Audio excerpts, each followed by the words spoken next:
Baik, Assalamualaikum warahmatullahi wabarakatuh. Selamat siang semuanya. Waalaikumsalam warahmatullahi wabarakatuh.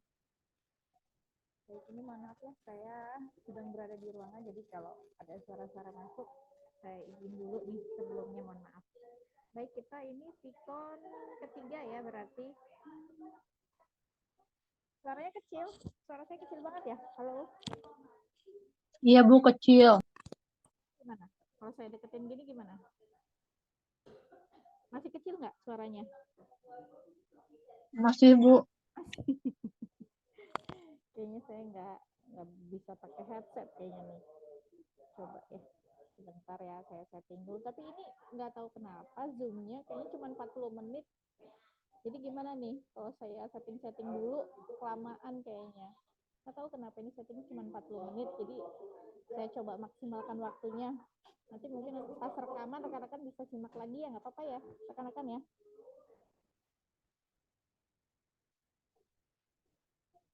Halo, apa makin nggak kedengeran nih suaranya?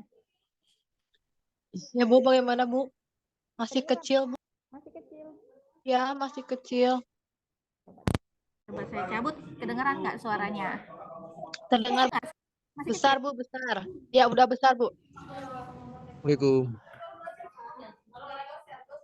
Oh, sudah jelas ya berarti ya. Baik.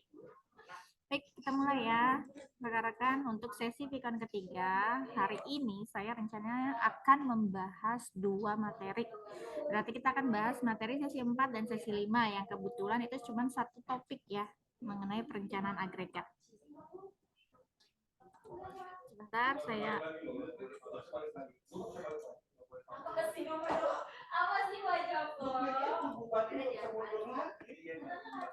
Baik, ini saya yakin rekan-rekan sudah baca semua, jadi saya akan percepat, kita akan membahas langsung mengenai pola produksi ya. Tapi sedikit saya bahas dulu ini mengenai definisi dari agregat planning atau perencanaan agregat. Jadi untuk agregat planning di sini merupakan bagian rencana bisnis yang menyangkut kegiatan produksi. Nah, disebut sebagai rencana produksi atau perencanaan agregat, atau sesuai dengan topik materi kita, agregat planning. Nah, perencanaan agregat di sini berkaitan dengan penentuan kuantitas dan waktu produksi untuk jangka waktu menengah. Nah, biasanya antara 3 hingga 18 bulan ke depan. Nah, siapa yang akan menyusun agregat planning ini? Biasanya manajer operasi. Jadi manajer operasi di sini perlu menentukan cara terbaik agar permintaan yang diestimasikan dapat dipenuhi seluruhnya, yakni salah satunya dengan menyesuaikan rata-rata produksi, kemudian tingkat penggunaan tenaga kerja, tingkat persediaan, kemudian waktu lembur, ataupun subkontrak. Kemudian tujuan dari perencanaan agregat di sini adalah untuk melihat biaya yang paling kecil pada periode perencanaannya. Jadi fokus kita untuk topik sesi 4 dan sesi 5 ini adalah melihat, kita melakukan analisis incremental cost, di mana dari ketiga analisis terhadap ketiga pola produksi, mana yang incremental cost-nya itu paling kecil, itulah yang dipilih. Jadi fokusnya untuk materi sesi 4 dan 5 adalah melihat atau memperkecil. Jadi tujuan perencanaan agregat ini adalah memperkecil biaya pada periode perencanaan. Nah, untuk strategi perencanaan agregat di sini dapat diterapkan. Yang pertama adalah memvariasikan tingkat persediaan, kemudian memvariasikan jam kerja, kemudian memvariasikan jumlah tenaga kerja, kemudian subkontrak, pekerja paruh waktu, kemudian mempengaruhi permintaan atau pemesanan tertunda selama periode permintaan tinggi. Ini adalah strategi-strategi yang bisa diimplementasikan dalam melakukan perencanaan agregat. Nah, sekarang kita masuk ke fokus pembahasan kita, yaitu pola produksi. Nah, pola produksi di sini adalah distribusi jumlah produksi tahunan ke dalam periode yang lebih pendek dari 1 tahun, misalnya catur bulan, triwulan, bulan, atau minggu. Kemudian untuk pola produksi itu ada 3 jenisnya. Yang pertama, pola produksi konstan, kemudian pola produksi bergelombang, dan pola produksi moderat. Nah, masing-masing pola produksi di sini rekan-rekan bisa baca pengertiannya. Yang pertama adalah pola produksi konstan. Kita tahu apa artinya konstan kan? Berarti artinya tetap. Yaitu pola produksi di mana jumlah yang diproduksi setiap periode yang lebih pendek dari 1 tahun selalu sama. Maka bentuk grafiknya untuk pola produksi adalah konstan, dia lurus karena setiap produksinya itu selalu sama. Kemudian kita masuk ke pola produksi yang kedua, adalah pola produksi bergelombang, yaitu pola produksi di mana jumlah produksi untuk setiap satuan waktu yang lebih pendek dari 1 tahun tidak selalu sama. Nah, biasanya mengikuti pola penjualan, jadi dia bergelombang atau fluktuatif. Yang ketiga adalah moderat, atau pola produksi moderat, yaitu pada prinsipnya merupakan pola produksi bergelombang. Jadi seperti fluktuatif atau bergelombang, namun tidak terlalu tinggi ini fluktuatifnya. Jadi prinsipnya merupakan pola produksi bergelombang, namun diusahakan agar gelombang produksinya itu tidak terlalu tajam sehingga dapat mendekati konstan. Nah, di dalam merencanakan pola produksi yang tepat bagi produksi suatu perusahaan dapat dipergunakan analisis biaya tambahan atau incremental cost. Jadi, kita mempelajari incremental cost, yaitu analisis untuk melihat tambahan produksi yang paling kecil. Nah, yang pertama adalah di sini biaya perputaran tenaga kerja adalah biaya yang diperlukan. Ini adalah biaya-biaya yang akan kita perhitungkan ketika kita melakukan analisis biaya tambahan. Jadi ada biaya perputaran tenaga kerja, adalah biaya yang diperlukan guna mencari, mendapatkan, menarik, melatih, dan mempertahankan tenaga kerja yang diperlukan selama satu periode produksi. Kemudian biaya simpan adalah biaya penyimpanan barang-barang hasil produksi yang tidak atau belum laku terjual. Kemudian biaya lembur adalah pada saat gelombang produksi naik, ada kemungkinan perlu diadakan kerja lembur. Premi atau tambahan upah yang diberikan itu adalah merupakan upah kerja lembur atau overtime premium cost. Kemudian ada biaya subkontrak. Biaya ini diperlukan untuk memesan pada perusahaan lain yang dapat memproduksi barang hasil produksi perusahaan kita. Jadi misalkan ketika kita melakukan analisis biaya tambahan produksi kita, jadi gini, kita hanya bisa memproduksi sesuai dengan kapasitasnya. Kemudian permintaan ternyata naik, tapi kita tidak bisa memenuhi permintaan tersebut. Akhirnya kita bisa menggunakan biaya subkontrak ini, memesan pada perusahaan lain yang barang hasil produknya sama dengan perusahaan kita. Sekarang kita masuk ke contoh kasus. Di sini ada contoh kasus untuk pola produksi, di mana suatu perusahaan menghadapi pola penjualan per triwulan dalam unit sebagai berikut. Jadi di sini bisa dilihat triwulan 1, 2, 3, dan 4 dengan penjualan dalam unitnya masing-masing. Penjualan 1 200, penjualan 2 450, penjualan 3 1100, dan penjualan 4 400. Ini bisa dikatakan penjualan atau permintaan ya. Jadi saya nggak bawa stylus, maaf ya rekan-rekan. Jadi ini bisa dikatakan penjualan atau permintaan. Nah, kemudian dari perusahaan akan memenuhi penjualannya itu dengan salah satu dari 3 alternatif pola produksi. Jadi tadi kita sudah mengenal pola konstan, bergelombang, dan moderat. Nah, ini kita diminta untuk melakukan analisis dengan 3 alternatif pola produksi. Pola konstan dengan produksi sebesar 500 unit per triwulan. Kemudian pola bergelombang memiliki produksi maksimum hanya akan sebesar kapasitas maksimum yang dimiliki oleh fasilitas produksi. Jadi kapasitas maksimumnya adalah 1000 unit per triwulan. Jika terjadi kelebihan atau misalkan permintaannya di atas 1000 unit per triwulannya, maka otomatis perusahaan tidak dapat mencakup itu. Maka jika terjadi kelebihan, maka akan atau harus ditutup dari persediaan jika memang perusahaan memiliki persediaan. Jika tidak, maka opsi kedua adalah melakukan pemesanan kepada subkontrak atau perusahaan lain. Nah, yang ketiga, pola produksi moderat dengan produksi 400 unit tiap triwulan pertama. Nah, ini untuk moderat, 400 unit tiap triwulan pertama dan kedua. Kemudian untuk triwulan ketiga dan keempat masing-masing 800 unit. Jadi ini setiap pola produksi ini ada skemanya masing-masing. Kemudian ada data biaya lainnya yang diperlukan, yaitu yang pertama, biaya penyimpanan barang-barang hasil produksi.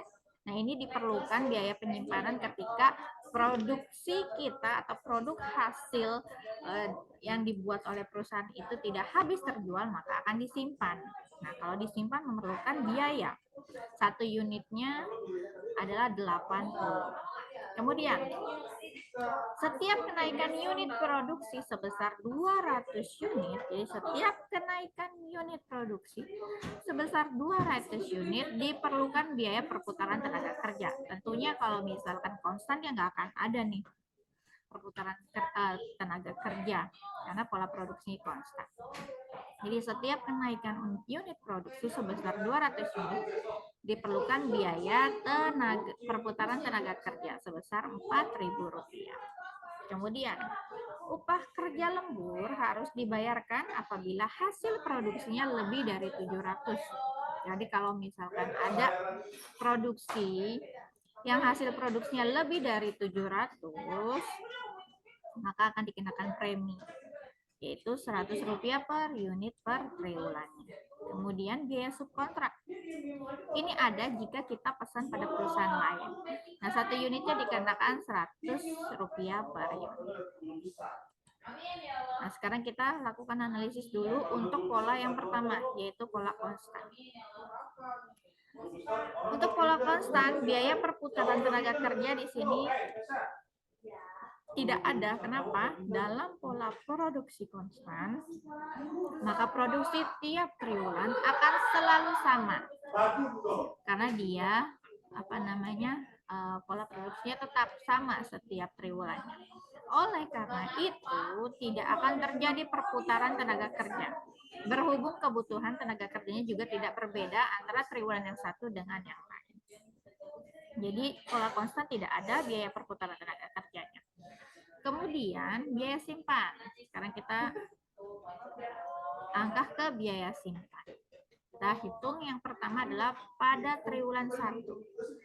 Produksi kita adalah 500 unit. Karena sesuai pola konstan itu dia selalu sama.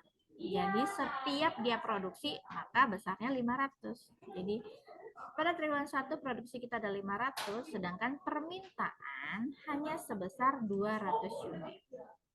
Nah, kalau dilihat dari permintaannya ada 200 unit. Berarti apa? Terdapat kelebihan produksi di atas permintaannya sebesar 300. Karena yang diproduksi 500 dan yang permintaan atau penjualannya itu, permintaan penjualannya adalah 200, maka ada sisa, yaitu 300. Nah, 300-nya ini harus kita apakan? Harus kita simpan.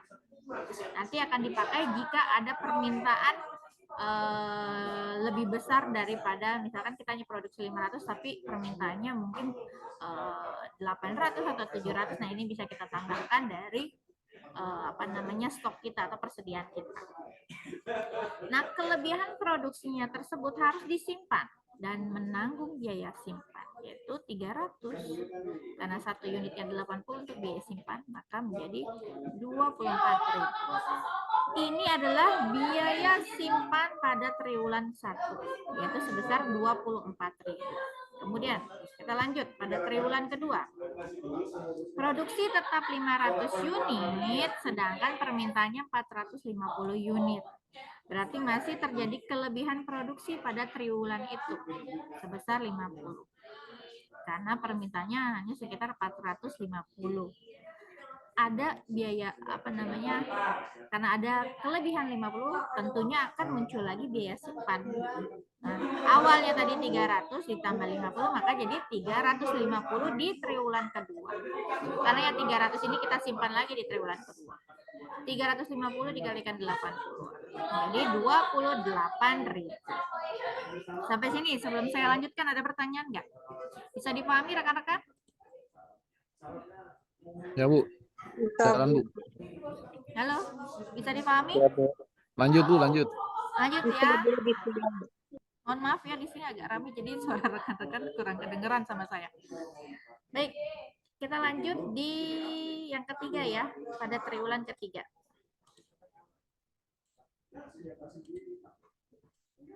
Ini pen. Pada triwulan ketiga sekarang, produksi tetap sebesar 500 unit karena ini adalah pola produksi konstan. Namun permintaannya ternyata naik menjadi 1.100 unit. Berarti kalau kita hanya produksi 500 akan terjadi apa? Kekurangan produksi. Kurangnya berapa? Yaitu 600 unit. Akan terjadi kekurangan 600 unit yang perlu kita penuhi di triwulan ketiga. Nah, caranya bagaimana? Ternyata kita punya persediaan kan, akan tetapi pada saat itu kita memiliki persediaan dari triwulan sebelumnya. Kita punya persediaan 350 unit. Yaitu 300 dari triwulan 1 dan 50 dari triwulan 2. Namun sudah cukup belum 350 itu? Tentunya masih kurang kan? Oleh karena itu kekurangan 600 unit dikurangi 350 ternyata masih kurang, yaitu 250. Karena masih kurang atau 250 unit saja, kekurangan ini tidak menimbulkan biaya simpan, akan tetapi justru harus ditutupi. Jadi kita perlu menutupi yang kurangnya. Bagaimana caranya? Berarti kalau persediaan kita sudah habis, tentunya kita perlu menutupinya dengan subkontrak. Maka kita perlu nanti perhitungan biaya subkontrak. Nah, sebelum kita menghitung subkontrak, kita selesaikan dulu nih triwulan keempat.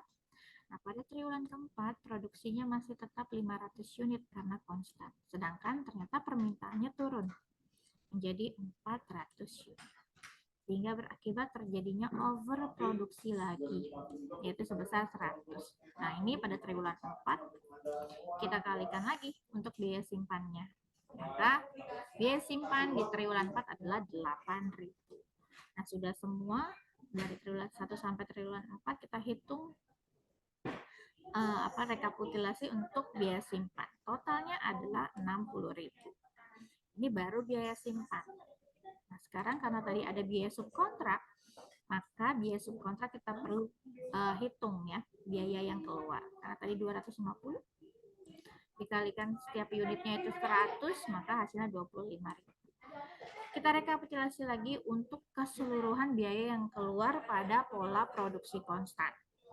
Maka biaya perputaran tenaga kerja tidak ada, biaya simpan 60.000, kerja lembur tidak ada, tambah biaya subkontrak. Maka total incremental cost pada pola produksi dari hasil analisisnya adalah sebesar 85.000. Nah, 85.000 ini nanti kita perlu bandingkan dengan hasil perhitungan pola yang lain, yaitu pola bergelombang dan pola moderat. Nah, saya lanjut ya. Nah, sekarang kita masuk ke pola bergelombang. Untuk pola bergelombang, di sini biaya simpan tidak ada. Kenapa? Bagi pola produksi bergelombang tidak ada biaya simpan karena produksinya selalu mengikuti permintaan. Jadi dia selalu mengikuti permintaan sehingga tidak pernah terdapat adanya kelebihan produksi di atas permintaan yang harus disimpan. Namun karena dia selalu mengikuti permintaan, tentunya akan ada biaya perputaran tenaga kerja. Biaya perputaran tenaga kerja kenapa? Karena dilihat dari kapasitas maksimumnya ya. Jadi kalau misalkan dia hanya bisa 1.000, nanti kalau ada 1.100 berarti dia akan ada biaya perputaran tenaga kerja, atau permintaannya hanya 200 atau 250, sedangkan bagaimana kita lihat dari kapasitasnya. Nah, ini kita lihat dari triwulan 1 ke triwulan 2 terdapat kenaikan produksi sebesar 250 unit dari 200 menjadi 450 unit. Oleh karena itu menanggung biaya perputaran tenaga kerja sebesar, nah ini kita perlu cek lagi nih. Coba kita lihat, saya back dulu untuk datanya di pola bergelombang, sorry. Nah, ini ya. Pola bergelombang di sini memiliki produksi maksimum hanya akan sebesar kapasitas maksimum dimiliki sebesar 1000 unit. Jika terjadi kelebihan maka harus ditutup dari persediaan. Nah, kenaikannya setiap kenaikan 200 unit diperlukan biaya perputaran tenaga kerja. Nah, untuk permintaannya adalah sebesar triwulan pertama 200. Maka kalau kita lihat di sini dari triwulan 1 ke triwulan kedua kan naik ya. Harusnya saya copy lagi nih ya. Nah, ini triwulan 1 ke 2 dari 200 menjadi 450. Ada 250 kenaikannya. Nah, kenaikan 200 itu dikenakan biaya perputaran tenaga kerja. Nih ya, 250 atau dari 200 menjadi 450. Oleh karena itu akan menanggung biaya perputaran tenaga kerja. Setiap kenaikan 200 dikenakan biaya perputaran tenaga kerja, maka kita bagi 250 dibagi 200 dikalikan biayanya setiap perputarannya yaitu 4.000. Maka hasilnya triwulan 1 ke 2 adalah 5.000. Nah, sekarang kita lihat dari triwulan 2 ketiga dari 450 menjadi 1000 unit. Dari 550 atau dari ini kenaikan produksi sebesar 550 unit atau dari 450 unit menjadi 1000 unit. Ini sudah maksimum kapasitasnya. Nah, kalau kita lihat sebetulnya kan itu 1100 ya. Oleh karena itu harus menanggung biaya perputaran tenaga kerjanya. Sebesar berapa? Kita bagi 550 ini dibagi 200 dikalikan 4.000. Nah, hasilnya triwulan kedua ketiga adalah 11.000. Kemudian dari 3 ke 4 terdapat penurunan produksi dari 1000 unit menjadi 400 unit. Keadaan ini dapat mengakibatkan pengurangan tenaga kerja. Jadi kalau misalnya ketika produktivitas produksi sedang naik, tiba-tiba turun, maka bisa saja ini mengakibatkan adanya perusahaan melakukan pengurangan tenaga kerja. Nah, pengurangan ini dapat berakibat pelepasan tenaga kerja sehingga menanggung biaya pesangon, gitu kan. Kalau misalkan banyak pekerja yang di PHK, tentunya perusahaan harus membayarkan pesangon bagi pekerja yang bersangkutan. Akan tetapi di perusahaan ini ternyata datanya tidak menunjukkan bahwa tidak diperlukan biaya tersebut. Jadi yang ada kan hanya kenaikan, sedangkan biaya penurunan itu tidak ada, maka tidak perlu diperhitungkan ketika produksinya menurun. Maka dari triwulan ketiga dan keempat itu tidak ada biayanya. Nah, berarti biaya perputaran tenaga kerja hanya dari triwulan 1 ke 2, kemudian 2 ke 3. 3 ke 4 tidak ada biaya perputaran tenaga kerja yang harus dikeluarkan. Nah, sekarang kita menghitung biaya kerja lembur. Biaya kerja lembur ini akan terjadi pada triwulan ketiga. Kenapa? Di mana produksinya mencapai 1000 unit atau 300 unit di atas batas kerja lemburnya. Karena tadi kita sudah ada data kerja lembur. Jadi kalau misalkan lebih dari 700 unit, maka akan dikenakan kerja lembur. Nah, ini kan dia produksinya 1000 unit ya. Maka dikenakan biaya lemburnya. Berapa unit yang dibuat di atasnya itu 300, maka 300 kali 100 rupiah. Hasilnya untuk biaya kerja lembur adalah 30.000. Nah, sekarang biaya subkontrak perlu nggak di pola produksi bergelombang? Ternyata perlu, karena kan di triwulan ketiga itu kan dari dia permintaannya 1100, sedangkan kapasitas produksi hanya 1000. Berarti dia perlu menutup 100 kan, 100 unit digunakanlah subkontrak. Jadi 100 unit ini kita kalikan biaya subkontrak yaitu Rp100, hasilnya Rp10.000. Maka kita rekapitulasi lagi untuk biaya pola produksi bergelombang. Biaya perputaran tenaga kerja 16.000, biaya simpan tidak ada, biaya kerja lembur 30.000, kemudian biaya subkontrak 10.000. Hasilnya untuk pola produksi bergelombang adalah 56.000. Nah, kalau kita bandingkan sama pola konstan, kira-kira mana yang dipilih? Kita lihat lagi ya. Nah, ini pola konstan 85.000, pola bergelombang 56.000. Kira-kira yang mana yang dipilih rekan-rekan? Bergelombang, Bu. Yang bergelombang, Bu. Ya, kenapa Pak Yosef?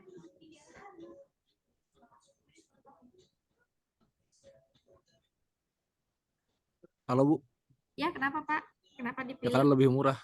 Iya, karena dia memiliki incremental cost atau nilai tambahan untuk pola produksinya lebih kecil atau lebih rendah daripada pola konstan. Jadi ini rekan-rekan sudah paham ya. Nah, sekarang satu lagi nih, pola moderat. Nanti kita bandingkan lagi dengan satu pola ini.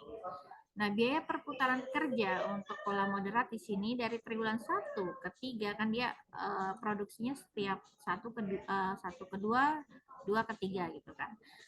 Nah, lalu kita lihat dari 1 ke 3 terdapat kenaikan produksi dari 400 kan 1 ke 2 itu 400 unit pola produksinya. 3 ke 4 800.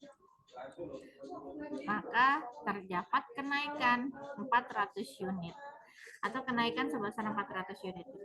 Padahal tiap kenaikan produksi sebesar 200 unit ini akan mengakibatkan biaya perputaran tenaga kerja sebesar 4.000. Maka biaya perputaran tenaga kerja pada pola moderat adalah 400 unit dibagi 200 dikalikan 4.000, maka hasilnya 8.000. Ini untuk biaya perputaran tenaga kerja di pola moderat. Kemudian biaya simpan. Biaya simpan nih saya nggak perlu menjelaskan lagi ya. Ini kan hampir sama setiap perhitungan biaya simpan. Jadi pada triwulan 1 terdapat kelebihan produksi di atas permintaan. Kan dia permintaannya 200, sedangkan dia produksi 400. Otomatis 200 ini harus disimpan. Maka biayanya 16.000. Triwulan kedua permintaannya 400, dia ini permintaannya 450, sedangkan produksinya produksinya 400 unit, maka dia harus kekurangannya ditutup dari persediaan, otomatis sisa persediaan 150 itu harus disimpan kan, maka ada biaya lagi di sini, itu 12.000. Nah, pada triwulan ketiga, produksi sebesar 800 unit, sedangkan permintaannya 1.100. Nah, ini bagaimana? Bisa kita kurangi dari persediaan, tapi kan nggak cukup. Nah, sisanya kan ada sisa 150. Nah, sisanya perlu kita gunakan subkontrak. Nanti ada perhitungannya sendiri. Kemudian, triwulan 4, terjadi kelebihan produksi. 800 unit sedangkan permintaannya 400 unit, maka 400 unitnya harus disimpan. Biayanya 32.000. Maka total biaya simpan untuk pola produksi moderat adalah 60.000. Kemudian ada kerja lemburnya enggak? Kita lihat di sini. Kerja lembur terjadi pada triwulan 3 ke 4, yang mana pada saat itu produksinya melebihi 700. Jadi dikenakan 3 dan 4 itu sama-sama 10.000, totalnya adalah 20.000. Kemudian biaya subkontrak, karena tadi ada kekurangan dari diproduksi 1.100, kemudian dikurangi 800 ditambah 150 kan tadi ada dikurangi dengan persediaan. Maka yang masih kurang adalah 150 unit. Nah, inilah biaya yang dikeluarkan untuk subkontrak. Maka totalnya untuk biaya incremental untuk pola moderat adalah 103.000. Nah, ini kalau kita kita akumulasi semua, kita lihat pola produksi konstan 85, pola moderat 103, pola produksi bergelombang 56.000. Nah, kalau dari ketiga pola produksi tadi, manajer operasi harus membuat keputusan untuk memilih pola produksi mana yang memiliki peningkatan biaya produksi paling kecil, berarti dia tetap memilih pola produksi bergelombang. Pilihan tadi oleh Pak Yosep ya. Jadi dibandingkan pola moderat tadi, ternyata pola moderat malah lebih tinggi. Di Lebih hasilnya, mahal, Bu. jadi yang dipilih tetap pola produksi bergelombang. Nanti materi kita selesai nih rekan-rekan. Sesi 4 dan 5. Silakan jika ada pertanyaan.